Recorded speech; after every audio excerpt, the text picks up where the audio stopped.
মহানগৰীৰ নৱগ্ৰহ শিৱ মন্দিৰত অসমীয়াৰ হিয়াৰ আমঠু শিল্পী জুবিন গাৰ্গলৈ শ্ৰদ্ধাঞ্জলি। শ্ৰী শ্ৰী নৱগ্ৰহ শ্মশান নিৰামহীয়া শিৱ মন্দিৰ আৰু ইগলছ ক্লাবৰ উদ্যোগত এই শ্ৰদ্ধাঞ্জলি অনুষ্ঠান। জুবিন গাৰ্গৰ প্ৰতিচ্ছবিত বন্তি প্ৰজ্বলন কৰি শ্ৰদ্ধাঞ্জলি প্ৰিয় শিল্পীগৰাকীলৈ। সুৰেৰে শ্ৰদ্ধাঞ্জলি শীৰ্ষক অনুষ্ঠানত কেইবাগৰাকীও কণ্ঠশিল্পীৰ জুবিন গাৰ্গৰ গীত পৰিৱেশন। উক্ত অনুষ্ঠানত উপস্থিত থাকে অভিনেত্ৰী চেতনা দাস, প্ৰিয়ংকা ভৰালী, শশাংক সমীৰ প্ৰমুখ্যে কেইবাগৰাকীও কণ্ঠশিল্পী।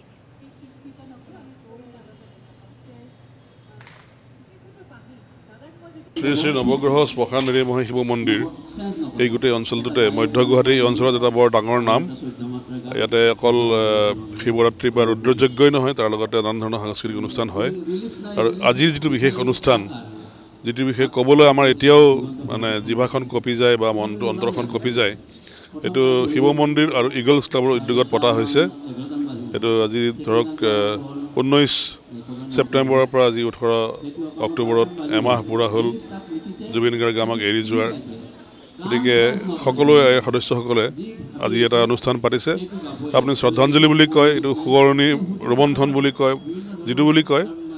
ইয়াতে ভৰত কণ্ঠ, দেৱজিৎ চাহাকে আদি কৰি পেলাই আমাৰ পদ্মনাভ বৰদলৈ, অন্যান্য আমাৰ থলুৱা শিল্পীসকল, জুবিন গাৰ্গৰ সৈতে একেলগে সংগত কৰা শিল্পীসকল আহিছে।